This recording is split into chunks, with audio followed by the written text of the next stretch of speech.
Oui.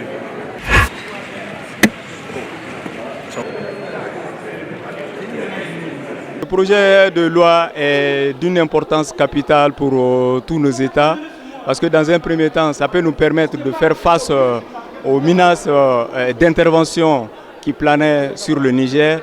Ensuite, dans un futur très proche, nous pourrons prendre ce projet pour en faire des actions de développement qui seront de nature à faire développer toute la région du Liptako-Gourma et par ricochet tous les deux autres pays qui viennent se joindre au Mali.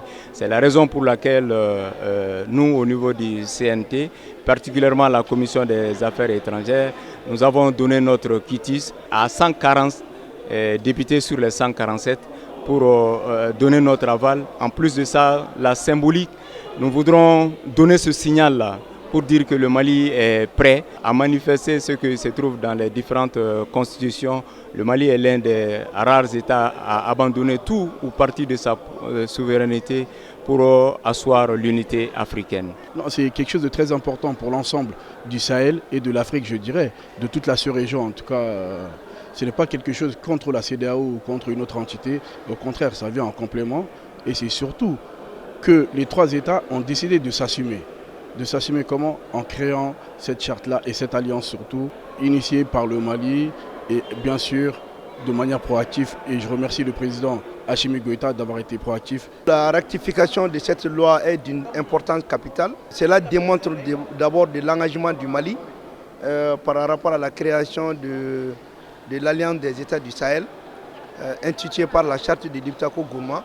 Au-delà, il faudrait comprendre que la création de l'Alliance des États du Sahel est une organisation de prévention contre le terrorisme et une organisation aussi de lutte contre le terrorisme. Donc c'est dans un esprit de protéger nos pays et de lutter contre le terrorisme qu'on a renforcé le dispositif qui existait depuis 1970. Donc c'est d'une importance très capitale de façon politique, géopolitique et géostratégique. Donc vraiment, et cette création, on le disait, c'est un coup de maître contre le paternalisme, le néocolonialisme français. Parce que ça met fin directement à toute coopération militaire avec la France, aussi bien pour le Mali, le Niger et le Burkina Faso. Et c'est aussi un élément important dans le cadre de la protection de nos richesses naturelles pour le futur.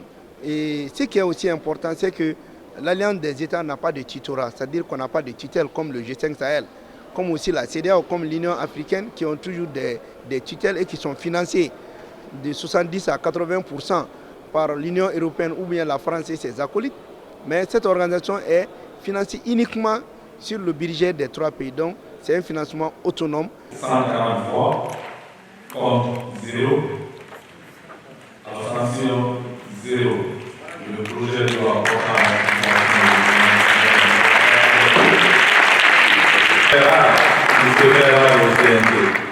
la